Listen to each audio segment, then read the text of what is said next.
Hockey at 4:30. But 2 weeks from tonight is the NFL draft. And if you listen really carefully, you can hear a whisper.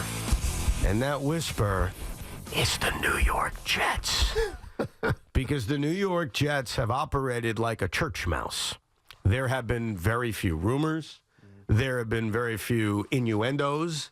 There's really been nothing. And the reality is, in 2 weeks, Darren Muji and Aaron Glenn are going to make a big damn decision.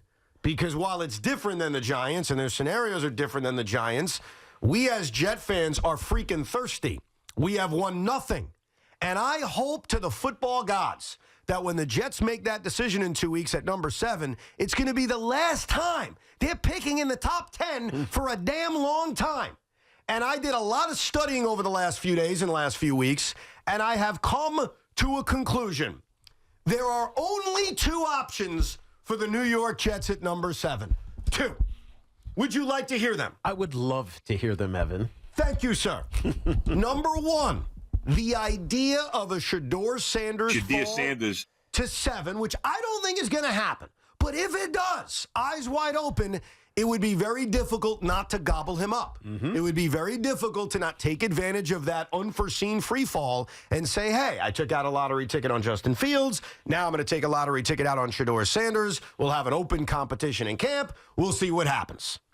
But if that doesn't happen, if it's not Shedeur Sanders, or if I don't fall in love with Jackson Dart, for similar reasons, the quarterback is the most important position on the field, there is only one other option. I am in love.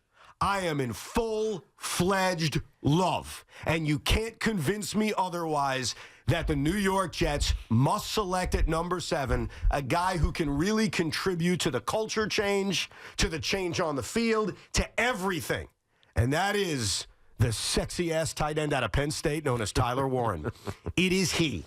Why, you ask, Tiki? Why? First of all, not only does he look like the next great tight end in the NFL, a guy who can catch, a guy who can block, this is a guy who was a freaking quarterback in high school. And last year at Penn State, they would deploy him occasionally on trick plays. This is a guy who lined up as a running back many times last year at Penn State. This is the game-changing offensive weapon that the Jets basically have never had. Now, also, I've grown up in an era in which I'm too young for Mickey Schuler. The Jets haven't had good tight ends. I'm trying to think of the last really great one. Dustin Keller. And he wasn't great. He was good. Yeah.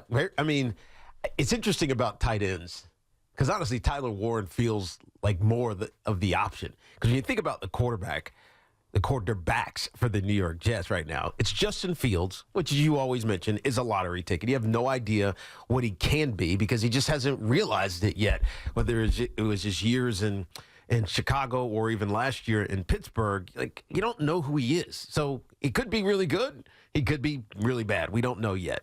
Tyrod Taylor, consummate professional, locker room guy. He's your backup. But then Jordan Travis is still there. And if Jordan Travis hadn't destroyed his leg his last year at Florida State, he would have been a first-round draft pick. And so there is another lottery ticket. You have lottery tickets in your quarterback room. And to add a Shedeur Sanders, I don't want to say it complicates things. It probably makes it clear what the process going forward is going to be, meaning Jordan Travis is not going to get a chance. Justin Fields will maybe be relegated to a backup. It's going to be Shedeur's show. But you're almost covered at quarterback right now. Now, you don't have your future, but you may have your future. You just don't know yet. Tyler Warren is the type of player who comes into your franchise not dissimilar to Brock Bowers last year with the Las Vegas Raiders, and just dominates in a way where you have to focus on him getting the ball every 3 or 4 times of possession, right? He becomes a difference maker because he's big, he's athletic, and it is impossible to guard these guys. Yeah. Because you throw your corner, he's outsized. You throw a linebacker, he's out paced. So it's almost it's an X factor. And if you have one of those, you see what it does. When have the Jets ever had one of those? You haven't. Never. But you see what the 49ers do, right? You see what, obviously, the Kansas City Chiefs, even though Travis Kelce's getting older these days, you see it everywhere in the NFL. and it's an offensive. It's like stealing yards. Yes. When you have a guy like that who's that good. So to me, I think the target is Tyler Warren. Thank you. The quarterback is compelling because everybody wants a quarterback, but you kind of got it covered a little bit. The quarterback thing is much more complicated because, in my opinion, and I think everyone has this opinion, it is so freaking important to find your guy. Yeah. And right now, the Jets have a few lottery tickets. I think you explained that very well. The Jordan Travis still exists. They also could draft a quarterback in the 3rd or 4th round, take out another lottery ticket. Right. And Justin Fields is a lottery ticket. So I agree that they've already placed themselves and you with have a good vet. You have a good vet. Absolutely. You're solid with your vet. I guess, to me, I like Shedeur Sanders. I think he has a chance to be really good on this level. I don't think he's falling there. I don't think he's falling there either. I'm putting it out there that if he does, it would be very difficult for me to pass on him. But in all my years being here as a Jet fan, when we get to the NFL draft, I always say the same thing, which is, I don't know, like, I have a preference, but I'm probably not going to freak out the day after the NFL draft. Just get me a good player.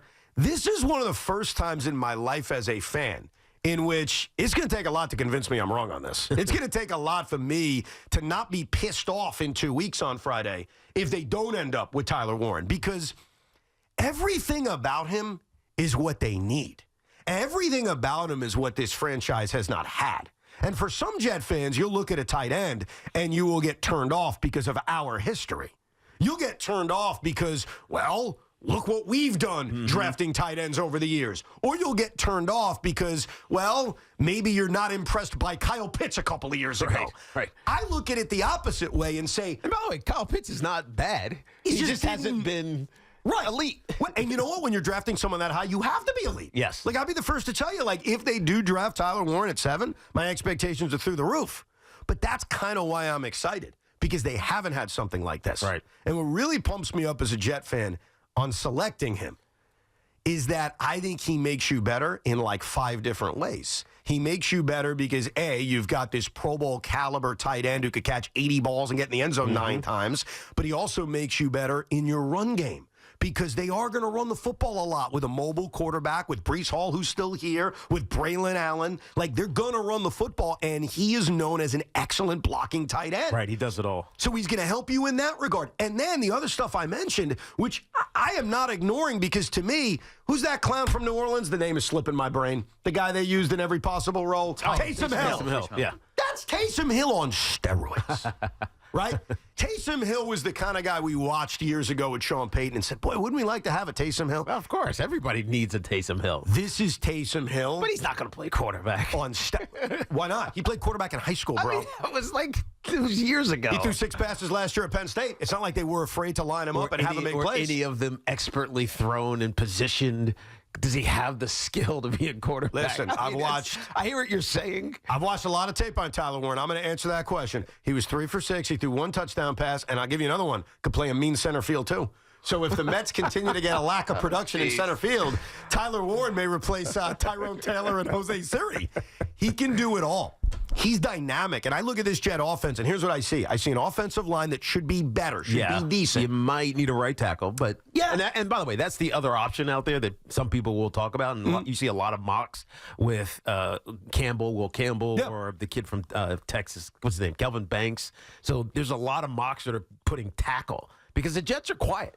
Right. And so usually when you go in and you're not to the draft and you're not hearing anything, it's like you're preparing for foundational build. You're not preparing for let's get this splashy quarterback or big wide receiver or some other impact skill position player. It's we're going to do the nuts and bolts of building this team. And by the way, foundational stuff. I remember a year ago, the argument around the Jet draft actually did involve a tight end. It involved Brock Bowers. Yeah. And I was really passionate about drafting a lineman. And I got what I wanted, Olu Fashanu. And I think most people who argued with me last year would probably say, yeah, you were right and the Jets were right. Right. He's slotted in. He's going to be the starting left tackle. It turned out to be the right move. It wasn't sexy a year ago, but I thought they needed it badly. Now, I'll never complain about drafting an offensive lineman. So if they walked away with Will Campbell in 2 weeks, I think my attitude on Friday is going to be like a disappointment because I really am in love with Warren. Right. But I also understand, like, offensive linemen are damn important. I mean, they're the most important thing.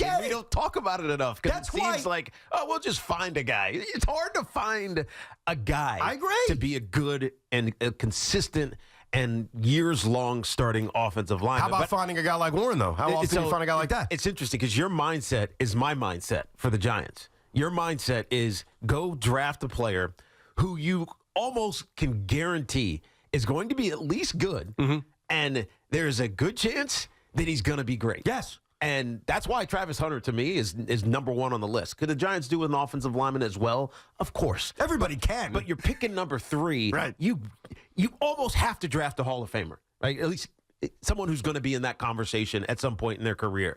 And I think Travis Hunter is that guy. I think Tyler Warren can be that guy. But there's not a ton of them in this draft. Abdul Carter, maybe, right. if he's healthy and he learns how to be more of a diverse pass rusher. He's a speed guy at this point. But I think that, I want the skill position guy that I'm going to see every day and say, yep, we drafted the dude that is the dude. And imagine, and this is what excites me about Tyler Warren, which is why I shouldn't do this because it's unhealthy. I'm working myself up into a lather where if I don't get this guy, I am going to be very upset. Same old Jets. Like, if they draft Will Campbell, that would probably calm me more because I would probably talk myself into nuts and bolts, You'll offensive understand line. why it's important. You'll say it's important. I'll understand why. If it's a quarterback that falls, same thing, understand why. Most important position, throw another lottery ticket out there. But if it's not any of that, I want Tyler Warren because I can see this Jet offense being set up, even if we're not sure who the quarterback is, which is a big question, with Breece Hall, who I still believe in, with Braylon Allen, who I thought was impressive at times last year in his rookie season, with an elite wide receiver like Garrett Wilson. I don't even forget Isaiah Davis. I thought he was impressive as a third running back. And that's really it. There's a major drop-off at wide receiver after Garrett Wilson. Right. They just restructured Alan Lazard's contract, whatever.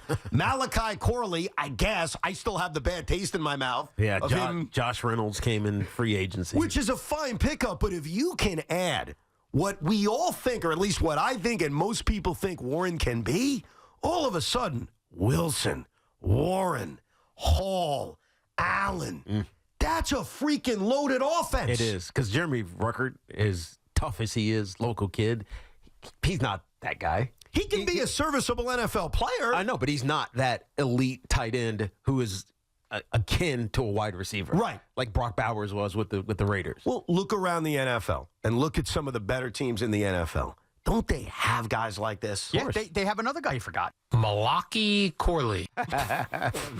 I knew that was coming. I was just waiting for the moment. But all these other NFL teams, the good ones, the ones that I hope the Jets can be someday, grow up and become, they've got these guys. I want this guy. So to my fellow Jet fan, don't be afraid of our tight end history. Actually look at our tight end history as a reason why you want this, because we've never had it. And that's why, if it's not a quarterback dropping, I will be very upset if we are not staring at Tyler Warren as the first pick in the NFL draft at number 7. Give me him. I was watching tape last night like a geek. I can't get enough of this. And let me throw a little factoid. This is a bonus thing. This is not like an end-all, be-all. Just a bonus thing. So I mentioned he played quarterback in high school, right? Okay. I mentioned they asked him last year a few times to draw up a couple of trick plays, throw the football. Lefty. God. It all comes together. Now I get it. Bring him in. Now I know why you're all excited That over here. long, beautiful geez. blonde hair, the geeky glasses to make himself look smart. I want everything about this guy. And usually coming into the NFL draft, that's not me. It's like, well, I'm very, very calm going into the draft. Like, I haven't watched the guys. I don't know. I know what my team needs position-wise. And maybe I just watched the right tape last night and the night before. But I'm in love. I can tell. I'm in love. And you agree with me. I mean, of course I do. I mean, I just think about the teams that were good last year. Look at the Detroit Lions with Sam Laporta. See what I'm saying? They have talented running backs, as are the Jets. They have better wide receivers, obviously, than the Jets. But Laporta was one of the best receiving tight ends in football. Just teams that need to be, I don't know, explosive, have layers of explosiveness. So you have a good running back, you have a good tight end, you have good wide receivers, and obviously you need an offensive line to protect. But these guys don't come available very often. Like they're one every couple of years. And that's why, and I'm glad you said that, that's why for any Jet fan who says, well, if you love him, just trade back, I'm not messing around. I don't believe in that garbage. If you've identified a player that you want the player. Don't get cute. Don't get cute and say, well, most mocks have him at 11 or 12. No, I don't want to be cute. I ain't cute. And by the way, he's not cute either. He's a man. And I want that man on my football team. We'll get to your calls next, 888-808-1019. Plus, what about the possibility of the Jets drafting a quarterback? Is it realistic? And what is Justin Fields' opinion on potentially competing with a young quarterback? We'll answer those questions coming up all live from the Town Fair Tire studio.